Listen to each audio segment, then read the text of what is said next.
इन्नल हम्दुलिल्लाह नहमदुहु व नस्तईनुहु व नस्तगफिरुहु व नुमिनु बिहि व नतवक्कलु अलैहि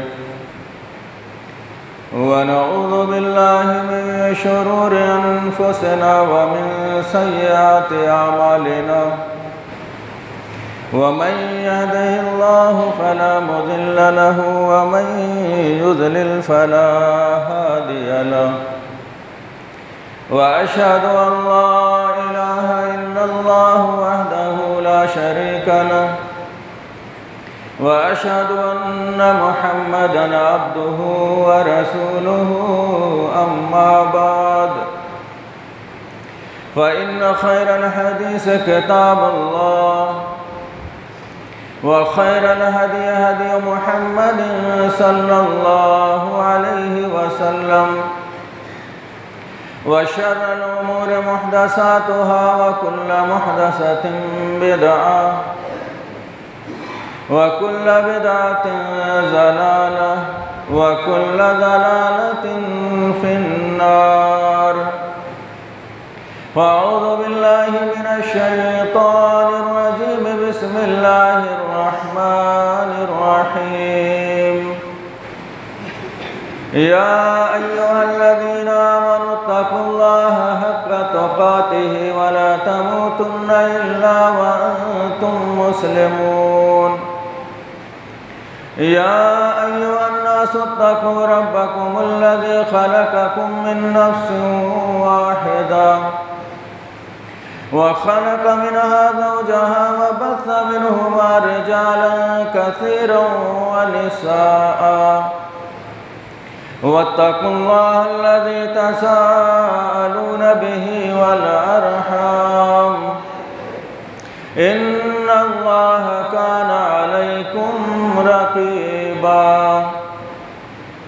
या अय्युहल्लज़ीना आमनु इत्तक़ुल्लाह व क़ूलू क़ौलन सदीदा युस्लिह लकुम अअमालकुम व यग़फिर लकुम ज़ुनूबकुम व मन युतिइल्लाह व रसूलहु फ़क़द फ़ाज़ फ़ौज़न अज़ीमा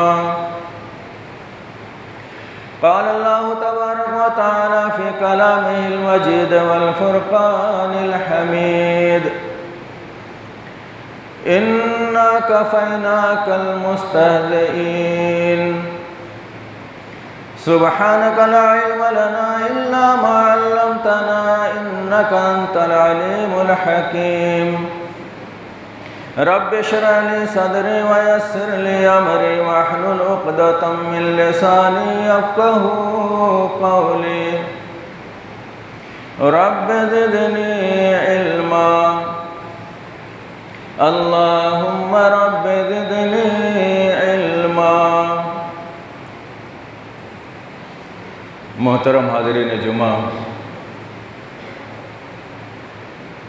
सबसे पहले तारीफ़ व तौसीफ़ किब्रियाई और बड़ाई अफजलियत और बुज़ुर्गी उस अल्लाह रब्बुल इज़्ज़त के लिए लायक व ज़ेबा और सज़ावार है जो इस कायनात का खालिक व मालिक, राज़िक और पालनहार है। बादहू बेशुमार दरूद व सलाम हो उस हस्ती अक़दस व मुक़द्दस पर जिनका नाम नामी इसमें गिरामी हज़रत मोहम्मद मुस्तफ़ा सल्लल्लाहु अलैहि वसल्लम। बिरादरान इस्लाम, पिछले जुमे से पहले मैंने कहा था कि मैं इंशाअल्लाह अब इब्राहीम अलैहिस्सलातु व तस्लीम की सीरत बितफ़सील आपके सामने रखूँगा, मगर इस बीच में प्रिंट मीडिया, सोशल मीडिया और दिगर ज़राए इबलाग के ज़रिए से जो आजकल बात चर्चा में आई, अल्लाह के नबी सल्लल्लाहु अलैहि वसल्लम की ज़ात अक़दस मुतहरा के ताल्लुक़ से कुछ नाज़ेबा कलिमात, कुछ गैर अलैहिस्सलाम की तरफ से सामने बात आई, तो मोहब्बत रसूल का तकाज़ा था कि अहमियत रसूल पर भी कुछ गुफ्तगू हो जाए। हज़रात गिरामी, अल्लाह के नबी सल्लल्लाहु अलैहि वसल्लम की ज़ात मुक़द्दस खुद अल्लाह के नज़दीक इतनी महबूब है कि आपने अल्लाह के नबी सल्लल्लाहु अलैहि वसल्लम के नाम को अपने नाम से मिला लिया। अल्लाह रब्बुल आलमीन महमूद है तो अल्लाह के नबी मोहम्मद है। अब कोई तालिब इल्म पढ़ने वाला अगर लोगत में महमूद और मोहम्मद को तलाश करे तो उसको हे मीम और दाल तलाश करना होगा। हे मीम और दाल से जब लोगत खोलेगा तो वहीं महमूद भी मिलेगा और वहीं पे मोहम्मद भी मिलेगा, वहीं पे अहमद भी मिलेगा। तो एक बात तो ये हुई कि अल्लाह रब्बुल आलमीन के नज़दीक जनाब मोहम्मद रसूलुल्लाह सल्लल्लाहु अलैहि वसल्लम इतने महबूब हैं कि अल्लाह के नाम के साथ नबी का नाम और दोनों का मादा एक है। और दूसरी बात ये कि अल्लाह तबारक व तआला ने जो निज़ाम नमाज का और जो निज़ाम अज़ान का बनाया, तो जो कलिमात अज़ान के उम्मत मोहम्मदिया को अता किए गए और जो कलमा उम्मत मोहम्मदिया को अता किया गया, तो जहाँ ला इलाहा इल्लल्लाह को अल्लाह ने वाजिब करार दिया कि बगैर इसके पढ़े कोई मुसलमान नहीं हो सकता, वहीं दूसरा जुज़ मोहम्मद रसूलुल्लाह कहे बिना भी कोई मुसलमान नहीं हो सकता। सिर्फ ला इलाहा इल्लल्लाह पढ़ने से कोई इस्लाम में दाखिल नहीं हो सकता जब तक कि मोहम्मद रसूलुल्लाह की गवाही न दे। तो मालूम ये हुआ कि अल्लाह की निगाह में मोहम्मद रसूलुल्लाह की इतनी ज़्यादा अहमियत। फिर सहाबा इकराम ने अल्लाह के नबी सल्लल्लाहु अलैहि वसल्लम का कलमा पढ़ा, तो आप सल्लल्लाहु अलैहि वसल्लम पर ईमान लाने के बाद आप सल्लल्लाहु अलैहि वसल्लम के अदब को भी मलहूज़ खातिर रखा। और साथ ही साथ अगर अल्लाह के नबी सल्लल्लाहु अलैहि वसल्लम की ज़ात अक़दस को किसी ने निशाना बनाने की कोशिश की तो सहाबा ने उसका जवाब दिया। इब्तदाई इस्लाम के अंदर सिर्फ नबी का कलमा पढ़ लेने से खुद मुसलमानों को सताया गया, मगर जब उनको पावर मिला, जब उनको दुनिया में इस्तेहकाम मिला, जब उनको एक इस्लामी हुकूमत की शक्ल में मदीना मुनव्वरा जैसी सल्तनत मिली, उसके बाद मुसलमानों की जो तारीख़ हम पढ़ते हैं, मक्का की तारीख़ में वो मगलूब थे, वो मजबूर थे, वो मकहूर थे, तो हर जुल्म सितम को सहा। नबी की बेअदबी की तो सहाबा इस पोजीशन में नहीं थे उसको जवाब दें, मगर जहाँ जिसका बस चला उसने बढ़ करके उसका जवाब दिया। मगर जब इस्लामी हुकूमत कायम हो गई और अल्लाह के नबी सल्लल्लाहु अलैहि वसल्लम के सताने वालों ने जब अपना प्रचार करना शुरू किया, तो एक नज़ीर तो हमने वो देखा कि मक्के के अंदर अल्लाह के नबी सल्लल्लाहु अलैहि वसल्लम की ज़्यादा जब हिज व सराई की गई, जब ज़्यादा आपको तानो तस्नी से नवाजा गया, तो कभी अल्लाह के नबी सल्लल्लाहु अलैहि वसल्लम आसमान की तरफ नज़र उठाते थे तो कुफ़ार व मुशरिकीन डर जाया करते थे कहीं ये नबी बद्दुआ न कर दे। मगर जब मदीना पहुँचे और पहली जंग बदर हुई और जो सबसे बड़ा नबी का शातिम, सबसे बड़ा नबी का दुश्मन, सबसे बड़ा नबी को तकलीफ़ पहुँचाने वाला, जिसे दुनिया अबू जहल के नाम से जानती है, जब उसके बारे में दो मासूम बच्चों ने जो अभी बालिग़ बुलूगत के करीब पहुँचे थे, मुआज़ और मुअव्विज़ के नाम से जाना जाता था, जब इनको नज़ाकत इतनी पता नहीं थी आखिरत की और गैबी उमूर की, मगर चूँकि ये मुसलमान थे और इन्होंने ये जाना था कि अल्लाह के रसूल का कलमा पढ़ लेने के बाद नबी अकरम सल्लल्लाहु अलैहि वसल्लम की ज़ात अक़दस ही एक मोमिन की निगाह में सबसे महबूब होनी चाहिए। और ये अक़ीदा रखने के बाद जब उन्होंने सुना कि अबू जहल नबी को गाली देता है, जंग बदर चल रही है, उनको इजाज़त नहीं थी जंग में शरीक होने की, मगर ये जंग के मैदान में पहुँचे। अब्दुल्ला इब्न मसूद से पूछा, चचा जान अबू जहल कहाँ है? अबू जहल कहाँ है जो हमारे नबी को गाली देता है, जो हमारे नबी को बुरा भला कहता है? अब्दुल्ला इब्न अब्बास का बयान है, मैंने उन दोनों बच्चों से उनकी तरफ देखा नहीं बल्कि मैदान की तरफ एक नज़र दौड़ाया और दूर किनारे पर मुझे अबू जहल नज़र आया, तो मैंने अबू जहल की तरफ ही मुँह करके, मेरे पीछे बच्चे खड़े थे उनकी तरफ मैंने रुख नहीं किया और मैंने कहा ओ देखो अबू जहल उधर किनारे खड़ा है। और जब मैंने पलट करके अपने पीछे देखा तो दोनों बच्चे मेरे पास से गायब थे। फिर मैंने मैदान कारजार की तरफ नज़र उठाया तो मैंने देखा ये दोनों बच्चे बाज की तरह झपट कर अबू जहल के ऊपर पहुंचे थे और दोनों ने एक साथ अपनी तलवार का वार अबू जहल पर किया और वो ज़मीन पर गिर गया। फिर अब्दुल्ला इब्न मसूद कहते हैं मैंने घोड़े को एड़ लगाई और जल्दी से अबू जहल के पास पहुंचा और उसके सीने पर चढ़कर मैंने उसकी गर्दन को काटने के करीब था कि मैं उसकी गर्दन को काटूं। इतने में अबू जहल ने एक जुमला कहा कि अब्दुल्ला इब्न मसूद मेरी गर्दन को ज़रा नीचे से काटना। जिसकी अक्ल मस्ख हो जाती है और जिससे हिदायत छीन ली जाती है और जिसका जहन्नमी होना क्लियर हो जाता है, तो उसके दिल से हर किस्म का खौफ भी निकल जाता है। उसको कोई परवाह नहीं होती मैं बदबख्त हूँ कि मैं जहन्नमी हूँ कि मैं क्या हूँ। उसने जो जुमला कहा कि अब्दुल्ला इब्न मसूद मेरी गर्दन ज़रा नीचे से काटना, ताकि जब मेरी गर्दन कटी हुई कहीं पे तुम रखो तो गर्दन ज़रा ऊंची नज़र आए और देखने वाले समझे कि ये किसी सरदार का सर। इस कदर हट धर्म था। मगर यहाँ कहने का मतलब ये है, एक बच्चा जो करीबुल बलूग है, जो पूरी तरीके से अभी इस्लाम के ज़ाहिरी मामलात को समझता है, अभी गैबी मामलात को नहीं समझता, मगर उसको भी ये पता है कि हम हर किस्म की बात बर्दाश्त कर सकते हैं मगर अपने रसूल की बेइज्जती बर्दाश्त नहीं कर सकते। और जंग में न दाखिल होने का आर्डर होने के बावजूद भी सिर्फ ये जान कर कि रसूल को गाली दी है, अबू जहल ने मैदान में जा करके उसको मार। और फिर दोनों आकर के नबी के पास कहने लगे मैंने मारा है। उन्होंने कहा मैंने मारा है। अल्लाह के नबी ने कहा देखो इन दोनों की तलवार चेक करो, जिसकी तलवार खून आलूद होगी वही मारने वाला माना जाएगा। तलवार खून आलूद दोनों की थी, दोनों ने एक साथ हमला किया था। बहरहाल अल्लाह के नबी ने उनकी हौसला अफजाई की। ये एक वाक़या हुआ जंग बदर का। उसके बाद ये तो नबी ने हुक्म नहीं दिया था कि मुआज़ और मुआविज़ तुम जाओ और मुझे गाली देने वालों को मारो। उसके बाद दो वाक़यात हमें बुखारी मुस्लिम के हवाले से ऐसे भी मिलते हैं, जब अल्लाह के नबी ने खुद कहा कि ऐ मेरे साथियों तुम में से कौन है जो मुझे फ़लाँ की तरफ से आराम दे, फ़लाँ से जाकर के निपट ले। सहाबा इकराम में आपको मालूम है कि अंसार मदीना में से औस और खजरज दो कबीले थे, और दोनों कबीले से लोग जब मुसलमान हुए थे और इब्तिदाई इस्लाम में मुसलमान हुए थे, तो उनके अंदर कंपटीशन ज़माने जहालत में भी होता था कि कोई भी दुनियावी काम है, अगर इस कबीले ने उसमें कोई कारनामा अंजाम दिया तो अगली बार अगर औस के कबीले ने कोई कारनामा किया है तो खजरज वाले इंतज़ार में रहते थे कि हम कोई कारनामा करें और हमारी भी तारीफ़ हो। तो अल्लाह के नबी ने काब इब्न अशरफ का एक वाक़या आता है। ये यहूदी मिजाज था, यहूदी नज़ाद था, और इसके फितरत में इस्लाम और पैगम्बर इस्लाम की नफ़रत इसकी रग रग में बसी हुई थी। मुख्तलिफ मौक़े पर अपनी ज़बान से नबी की ज़ात को निशाना बनाता था, कभी इस्लामी तालीमात को निशाना बनाता था, कभी सफ़र करके मक्का पहुँचकर मुशरिकीन का एक जलसा मुनाकिद करके उसमें इस्लाम और पैगम्बर इस्लाम की बुराइयाँ करता था। और शायर था तो शेर व शायरी के अंदर भी अल्लाह के नबी की नौज़ुबिल्लाह मज़म्मत किया करता था। अल्लाह के नबी सल्लल्लाहु अलैहि वसल्लम ने जब देखा कि पानी सर से ऊपर हो चुका है, सहाबा से कहा कि तुम में से कौन है जो जा कर के इससे निपटे। औस के कबीले से चंद लोग खड़े हुए, कहा यह खिदमत है अल्लाह के नबी हमें दीजिए। अल्लाह के नबी ने कहा जाओ तुम्हें इजाज़त है। और आपको मालूम है कि मदीने के अंदर जो यहूदी थे वो पावरफुल थे, आसानी से उन पर कब्ज़ा पाया नहीं जा सकता।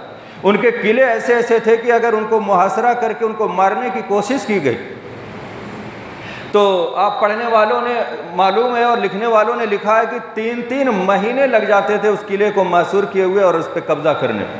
इतना मजबूत किला होता था। और यहूदी बड़े शातिर और चालाक भी होते हैं, आसानी से कब्ज़े में भी नहीं आते। अल्लाह के नबी सल्लल्लाहु अलैहि वसल्लम के साथियों में से 5 सहाबी खड़े हुए। एक का नाम मोहम्मद इब्न मसलमा बताया जाता है। मोहम्मद इब्न मसलमा और काब इब्न अशरफ की गहरी दोस्ती थी। अबू नायला नाम से एक सहाबी थे जो रज़ाई भाई थे हज़रत काब, ये इन 5 में से काब बिन अशरफ की, और 3 और सहाबी थे। ये लोग खड़े हुए। मोहम्मद इब्न मसलमा ने कहा अल्लाह के नबी सल्लल्लाहु अलैहि वसल्लम, आपको मालूम है कि यहूदी कितने चालाक होते हैं, उसको काबू में करने के लिए अगर हम वक्ती तौर पर मसलहतन कोई बात ऐसी कहें जो इस्लाम के मुखालिफ हो तो क्या हमें इजाज़त है? अल्लाह के नबी ने कहा तुम्हें इजाज़त है, तुम किसी हिकमत से उसको बाहर निकाल करके उसको मारो। जबकि आपको पता कि अल्लाह के नबी सल्लल्लाहु अलैहि वसल्लम ने अपनी ज़ात के लिए कभी किसी से इंतकाम नहीं लिया। दूसरे मुसलमानों के पर कोई जुल्म व सितम हुआ तो आपने हुक्म दिया कि इसका बदला लो, मगर अपनी ज़ात के लिए बदला नहीं लिया। लेकिन जब देखा कि अभी इब्तिदाई इस्लाम है, अगर हमने गुस्ताखे रसूल को और अपने नबी के इस्लाम के बानी को अगर तकलीफ़ पहुंचाना ज़बान से या किसी भी तरीके से उसको माफ़ कर दिया जाए तो आगे लोगों की हौसला अफजाई होती रहेगी। इसलिए इब्तिदाई इस्लाम में ऐसी कुछ नज़ीरें पेश कर दी जाएं कि बाकी के कान खड़े हो जाएं। लिहाजा अल्लाह के नबी ने कहा मोहम्मद इब्न मसलमा तुम जाओ, जो भी हिकमत अपनानी है, कोई भी बात ऐसी हो जो इस्लाम के ख़िलाफ़ भी हो मसलहतन, तो तुम जा कर के उसको बरुए कार लाना। मोहम्मद इब्न मसलमा और वो 4 साथी ये लोग उसके घर की तरफ गए, मुलाकात की। वो बड़ा खूबसूरत नौजवान था, काब बिन अशरफ, नई नई शादी हुई थी, अत्र में खुशबू में बसा हुआ रहता था और खुशबू ऐसी ऐसी उसके पास थी कि कोई आदमी उसके पास से गुजर जाए तो तमन्ना करता था कि थोड़ी सी मुझको भी तोहफे में मिल जाए। इतना ज़्यादा दुनियावी शौक़ था उसके अंदर।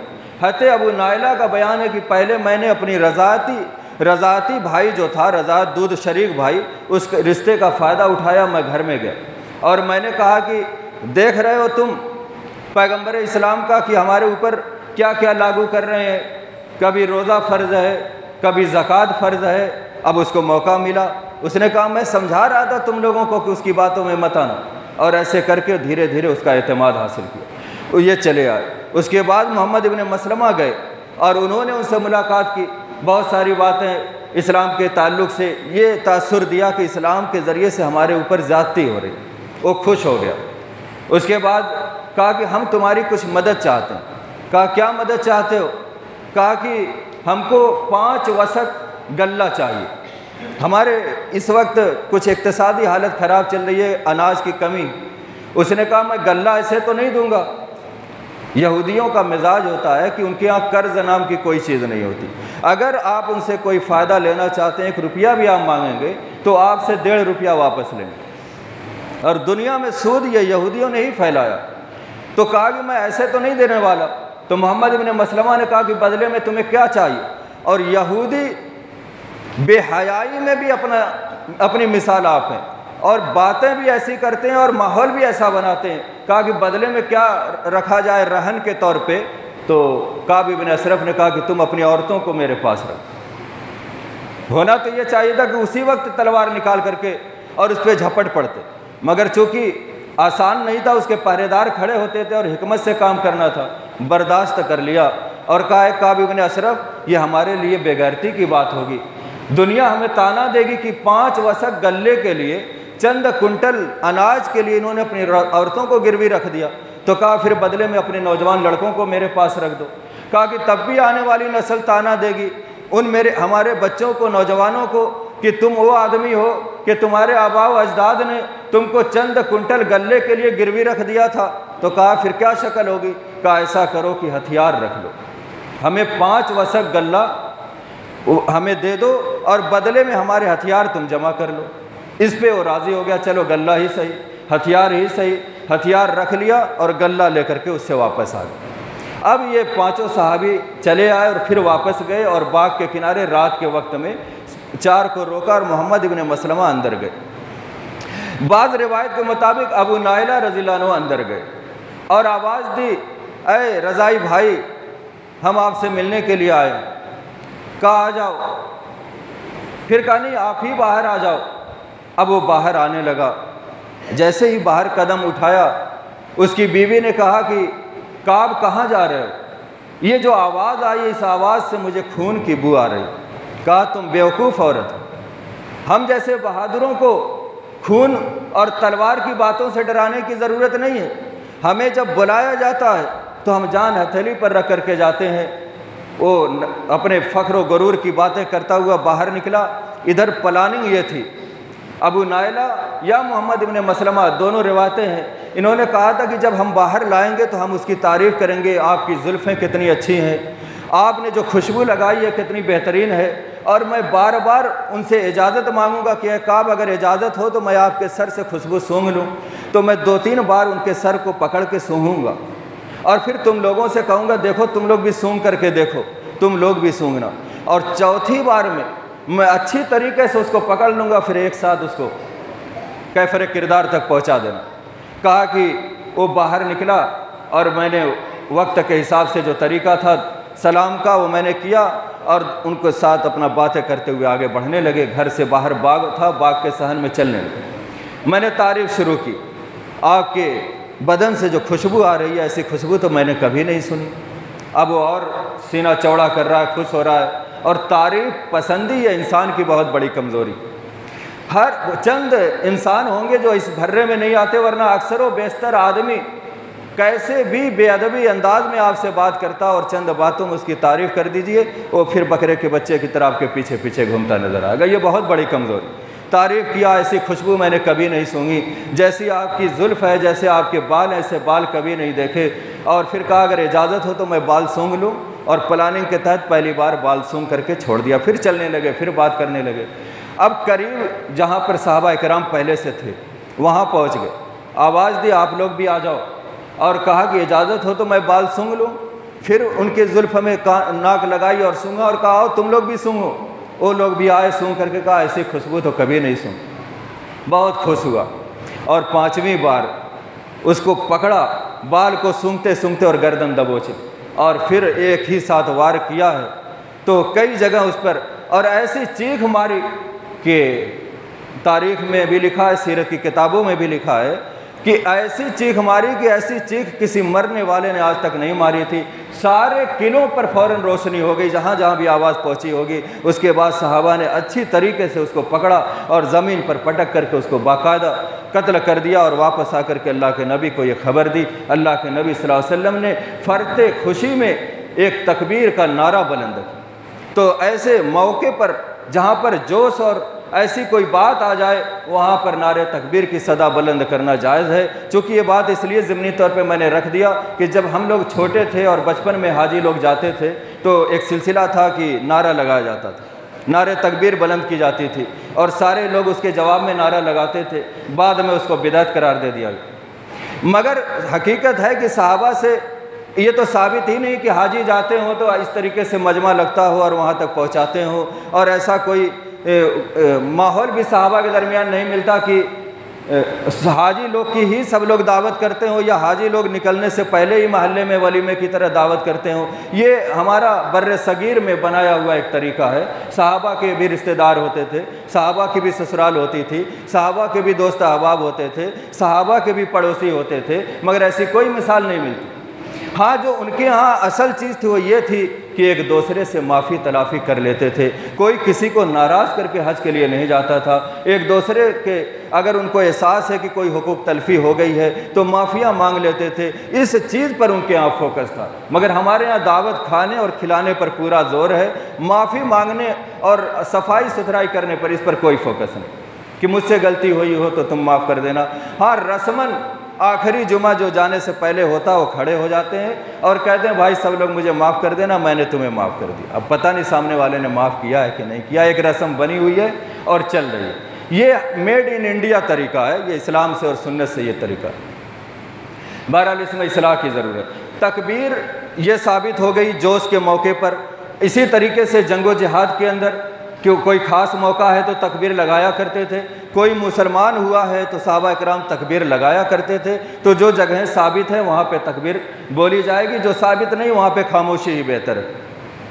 अब अल्लाह के नबी खुश हुए। अल्लाह के नबी, एक वाक़या मैंने बताया कि नबी ने हुक्म नहीं दिया, मुआज़ और मुअव्विज़ ने अल्लाह के रसूल के गुस्ताख को मारा। एक मौका ये आया कि नबी ने खुद सहाबा को भेजा, गुस्ताख रसूल को मारा। दूसरा और तीसरा मौका आया, अबू राफे नाम से एक शख्स था, ये भी बहुत ज़्यादा अपनी हद से निकला हुआ था, बात बात पर अल्लाह के नबी की ज़ात को निशाना बनाता था। अल्लाह के नबी ने एक मौके पर कहा कि मेरे साथियों ज़रा इससे भी मुझे आराम पहुँचाओ। अब पहली बार जो मोहम्मद इब्न मसलमा की टीम थी वो औस कबीले से थी। अब इस बार जब नबी ने कहा तो खजरत से निकले और फ़ौरन अब्दुल्ला इब्न अतीक की क़ियादत में 5 आदमी उठे और कहा कि हमें मौका दीजिए, इसलिए कि पहली बार औस के कबीले के लोगों ने नाम कमाया, अब मौका है कि हमें मौका दिया जाए। अल्लाह के नबी ने कहा जाओ, अल्लाह तुम्हारा मददगार हो और उसको कैफर किरदार तक पहुँचा कर मुझे आराम दो, जिसने मेरी ज़ात को मज़मूम बना करके पेश करने की कोशिश की है, मेरी शान की में तौहीन करने की कोशिश की है। ये सहाबा इकराम चले और किले के दरवाजे से कुछ दूर उनको रोक दिया। अब बुखारी की रवायत है कि जब ये लोग पहुँचे तो सूरज डूब चुका था, अंधेरा हो चुका था। अरब का तरीका ये था कि जैसे सूरज डूबने लगता था, ये लोग अपने जानवर वगैरह चराते थे इधर उधर, सूरज को डूबता हुआ देखते तो ये लोग अपने घरों की तरफ चल देते थे। जब ये लोग पहुँचे तो अब्दुल्ला इब्न अतीक रज़ियल्लाहु अन्हु कहते हैं कि मैंने अपने साथियों को कुछ दूर पे रोका और मैं किले के दरवाजे के बाहर जा कर के अपना एक कपड़ा होता था जो कंधे पे जैसे हम लोग गमछा और रुमाल डाले रहते हैं, का वो निकाला और मैंने सर पे डाल करके किले के दरवाजे से कुछ दूर पर ऐसे बैठ गया जैसे कज़ाए हाजत के लिए कोई बैठा हो। अब दरबान ने आवाज़ लगाई बाहर की तरफ देख करके, शायद उसने मुझे ही देखा था, और कहा कि भाई जिसको आना है अंदर आ जाए वरना मैं गेट बंद कर दूंगा। कहा कि जैसे ही उसने आवाज़ लगाई मैं उठा और कपड़ा मेरे सर पे ओढ़ा हुआ था और मैं नीचे सर करके धीरे से अंदर गेट में घुस गया और थोड़ी दूर जाके आड़ देख करके मैं छुप गया और ऐसी जगह छुपा जहाँ से गेट दिख रहा था और बंद करने और बंद खोलने की सारी कार्रवाई मुझे दिख रही है। सारे लोग अंदर चले गए अपने अपने कमरों की तरफ, अपने जानवर को बांधने लगे। अब सन्नाटा हो गया, मेरी नज़र दरबान पे थी। अब जो दरबान था उसने गेट बंद किया और चाबी एक जगह लटका दी। कहा कि मैं अपनी जगह से रात में उठा जब मुझे लगा सब लोग सो गए और दरबान भी सो गया, मैं गया और चाबी उठाया और गेट खोल करके और चाबी वहीं लटका दी और मैं अंदर गया तो देखा कि अबू राफ़े के कमरे में महफिल सजी हुई थी, उसके हवारी मुवारी बैठे हुए थे, शेर व शायरी का माहौल बना हुआ था, रक़्स व सुरूर की महफिल सजी हुई थी। मैं बाहर दरवाजे की आड़ में एक जगह छुपा रहा। थोड़ी देर के बाद उसका आर्डर हुआ कि भाई अपने अपने कमरे में जाओ, मुझे आराम की ज़रूरत है। जब सब लोग चले गए अब मैं उसके कमरे की तरफ बढ़ने लगा तो उसके कमरे की तरफ जाने के लिए सीढ़ियाँ चढ़ना पड़ता था और कुछ दूर जाने के बाद एक दरवाज़ा होता था, फिर कुछ दूर जाने के बाद एक दरवाज़ा होता था। कहा मैंने ये तरीका अपनाया कि जब एक दरवाजे से गुजरता उसको बंद कर देता, फिर अगले दरवाजे को बंद कर देता, फिर अगले दरवाजे को, और फिर उसके कमरे में मैं पहुँचा। जब उसके कमरे में पहुँचा, उसके कमरे के दरवाजे पे, तो अरब का तरीका ये था कि जब वो सोने लगते थे तो चिराग को बुझा दिया करते थे। चिराग बुझा दिया, अंधेरा हो गया, अंदर वो अपने परिवार से बात कर रहा है तो बच्चों की भी आवाज़ आ रही है, औरत की भी आवाज़ आ रही है, उसकी भी आवाज़ आ रही है। अब मेरी समझ में नहीं आ रहा कि किस बिस्तर पे वो है, अंधेरे में मैं तलवार चलाऊं तो कैसे चलाऊं। कहा कि एक मरतबा मैंने आवाज़ लगाई, अबू राफ़े, उसने आवाज़ में कहा कि हाँ, बस मैंने उसी आवाज़ पे हमला किया और तलवार उसको लगी मगर अच्छी तरीके से नहीं लगी। वो चीख पड़ा कि पकड़ो, देखो कोई दुश्मन आए, और सारी तरफ से दरबान दौड़ने लगे। अंधेरा था, मैं भी एक तरफ आड़ में फिर छुप गया और दरबान आए, उसने कहा किसी ने मुझ पर हमला किया, इधर उधर ढूंढने लगे और उसी भीड़ का फिर मैंने फ़ायदा उठाया और मैं भी फिर कमरे में घुसा और मैंने कहा अबू राफ़े ये कैसी आवाज़ थी, किसने तुम पर हमला कर दिया। इस बार उसने कहा कि अभी किसी ने मुझको तलवार मारी है, और जैसे ही उसकी आवाज़ सुनी मैंने उसी आवाज़ पे फिर तलवार मारी और तलवार मारने के साथ उसके बदन पे हाथ रखा और सीने पे चढ़कर उसके सीने के पास जो एक नर्म जगह होती है वहाँ अपनी तलवार का नोक रख करके उसको दबा और तलवार सीने के पार पीठ की तरफ से पार हो गई और मुझे यकीन हो गया कि ये मर गया। और अभी तो अफरा तफरी थी, सब ढूंढ रहे थे किसने तलवार चलाई, किसने तलवार चलाई। और कहा मैं कमरे से निकला और मैं जैसे दरवाजे बंद करते हुए गया था, खोलते हुए बाहर आ रहा था हड़बड़ाहट में। अब भाई कोई किसी को मार के भागे तो पूरा जहनी तवाज़ुन सही नहीं रहता। भागते भागते मुझको ये ध्यान नहीं रहा कि अंधेरे में ये जीना है या नहीं जीना है। एक जगह ऐसा हुआ कि मैं समझ रहा था मैं ज़मीन पे आ गया, मगर वहाँ एक से जीना उतरना अभी बाकी था और पैर मैंने बेतरतीबी से बढ़ाया और मैं ज़मीन पे गिरा, मेरा पैर टूट गया। फिर मैंने रुमाल निकाला और कस करके पिंडली को बांधा और मैं खिसटते हुए किसी तरीके से दरवाजे के पास, एक किले के दीवार के नीचे से एक नहर थी पानी की जो इस पार आई हुई थी, उसी नहर में मैं घुस गया और वहाँ छुप गया। और मैंने सोचा कि जाऊँगा नहीं जब तक ऐलान ना हो जाए कि अबू राफ़े का इंतकाल हो गया। और फिर फजर का वक्त हो गया, मुर्गे बांग देने लगे। फिर किले की फसील पे, अरब का तरीका था कि कोई मर जाता था तो किले की जो बाहरी दीवार होती थी उस पर एक आदमी चढ़ता था और बुलंद आवाज़ से आवाज़ लगाता था कि तुम्हारा सरदार या तुम्हारा ज़िम्मेदार या जो भी उसको होता था कि ये फ़लाँ मर गया। कहा कि जब ये आवाज़ मैंने सुनी उसी नहर से मैं बाहर निकला, अपने साथियों को लेकर के नबी के पास पहुंचा। अल्लाह के नबी ने मुझे हम लोग को आते हुए देखा तो फिर एक नारे तकबीर की सदा बुलंद हुई। सहाबा ने नारे तकबीर की आवाज़ लगाई, जवाब में अल्लाह के नबी ने भी तकबीर की आवाज़ लगाई। उसके बाद सहाबा कराम ने इशारा किया कि अब्दुल्ला इब्न अतीक का पैर टूट गया। अल्लाह के नबी सल्लल्लाहु अलैहि वसल्लम ने अब्दुल्ला इब्न अतीक को अपने पास बुलाया और रिवायत में आता है कि आपने अपना दस्ते मुबारक टूटी हुई हड्डी पे ऐसे फेर दिया। अब्दुल्ला इब्न अतीक का बयान है कि मेरा पैर ऐसे हो गया जैसे टूटा ही नहीं था। ये अल्लाह के नबी सल्लल्लाहु अलैहि वसल्लम की दस्ते मुबारक। अच्छा, फिर उस रिवायत में जो काब बिन अशरफ का बताया उसमें भी एक बात रह गई। उसमें हारिस नाम के एक आदमी थे, मारने में तलवार उनके साथी की उनको भी लग गई थी। वो भी वापस आए थे तो अल्लाह के नबी ने अपना लुआब दहन उनके उस ज़ख्म पे लगाया था। उनका भी मामला ऐसा था कि जैसे कभी चोट लगी ही नहीं। तो ये 3 वाक़या मैंने आपके सामने रखा। गुस्ताखे रसूल का अंजाम। आज मार्केट में ऐसे लोग आपको मिलेंगे जो आपको ये बतलाएंगे कि कुरान में कोई दलील नहीं है कि नबी को कोई गाली दे तो उसको मारो। अब इससे वाज़े वाक़या आपको कहाँ से मिलेगा? ये तीनों वाक़यात बुखारी के अंदर है। और मुआज़ और मुआविज़ का तो चमन इस्लाम पढ़ने वाले बच्चे भी पढ़े हुए। अल्लाह के नबी सल्लल्लाहु अलैहि वसल्लम की ज़ात मुबारक ही वो ज़ात है कि पूरी दुनिया में इस वक्त इस्लाम के किसी भी हुक्म के नाम पे आप मुसलमानों को जमा करो, जमा नहीं हो।